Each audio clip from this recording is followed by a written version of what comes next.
সরকারি ওয়েবসাইটে সাইবার হানা রুখতে লালবাজারের একটি গুরুত্বপূর্ণ পদক্ষেপের দিকে এই মুহূর্তে নজর রাখবো।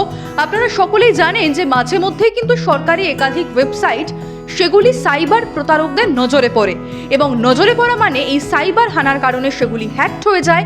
তবে এই হ্যাকিং পর্বটা মিটে যাবার পরে বা হ্যাকিং হবার পরে সেই ওয়েবসাইটগুলি কিন্তু পুনরুদ্ধার করতে বেশ খানিকটা সময় লাগে। তবে এই বিষয়টি সম্পর্কেই কিন্তু এবার লালবাজার একটা নতুন পদক্ষেপের দিকে হাঁটতে চলেছে। যে খবর আমাদের কাছে এসে পৌঁছেছে, এআই টাস্ক ফোর্স গঠনের ভাবনা শুরু করেছে লালবাজার এবং এই এআই বা কৃত্রিম বুদ্ধিমত্তাকে হাতিয়ার করেই কিন্তু সাইবার হানার আগাম সতর্কতা পেতে চাইছে পুলিশ। কারণ এই যে এআই, সেই এআই এর মাধ্যমে এই সাইবার হানা সংক্রান্ত যদি সরকারি ওয়েবসাইটে কোনো সাইবার হানা হতে পারে এমন আগাম সতর্কতা যদি আগে থেকেই পাওয়া যায়, তাহলে কিন্তু সেই সমস্ত হ্যাকিং এর বিষয়টি বা সাইবার হামলা এই সবটা বিষয় কিন্তু অনেকটাই ঠেকানো যেতে পারে বলে মনে করছে পুলিশ। আর সেই লক্ষ্যেই লালবাজারের তরফে সাইবার হানা সরকারি ওয়েবসাইটগুলিকে সাইবার হামলা থেকে বাঁচাতে, সেখানে সাইবার হানা রুখতে এআই টাস্ক ফোর্স গঠনের ভাবনা নেওয়া হয়েছে।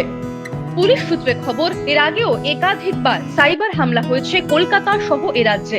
অনেক সরকারি ওয়েবসাইটের ওপর হামলা চালিয়ে সেগুলি হ্যাক করবার চেষ্টা করা হয়েছে অথবা সেগুলি হ্যাক করা হয়েছে। এমনকি পাকিস্তান থেকেও এই হ্যাক বা হামলার ঘটনা ঘটেছে বলে অভিযোগ ওঠে এবং এর নেপথ্যে জঙ্গি গোষ্ঠী বা পাক চর সংস্থা আইএসআই যোগ রয়েছে বলে দাবি করা হয়। কোন সাইবার অ্যাটাকের পর নির্দিষ্ট ওয়েবসাইট যেটি সাইবার অ্যাটাকের কবলে পড়েছিল তা মেরামতি করতেও বেশ খানিকটা কিন্তু সময় লাগে। এ ব্যাপারে আগাম কোনো সতর্কতা থাকলে সাইবার হামলা রোধ করা অনেক সহজ হয়ে পড়ে। গোয়েন্দাদের মতে কৃত্রিম বুদ্ধিমত্তা বা আর্টিফিশিয়াল ইন্টেলিজেন্সের সাহায্যে এই হামলার আগেই সতর্ক বার্তা পাওয়া সম্ভব। তাই এবার এআই কেই হাতিয়ার করছেন লালবাজারে সাইবার অপরাধ দমন শাখার আধিকারিকেরা। তৈরি হচ্ছে এআই টাস্ক ফোর্স। এ ব্যাপারে লালবাজারের এক কর্তা জানান, সাইবার অপরাধীকে শনাক্ত করার ক্ষেত্রেও এআই কে ব্যবহার করা যেতে পারে। তাই এআই টাস্ক ফোর্স তৈরি করার পরিকল্পনা করা হচ্ছে। এই ফোর্সে কতজন আধিকারিক থাকবেন বা কিভাবে সেই ফোর্স কাজ করবে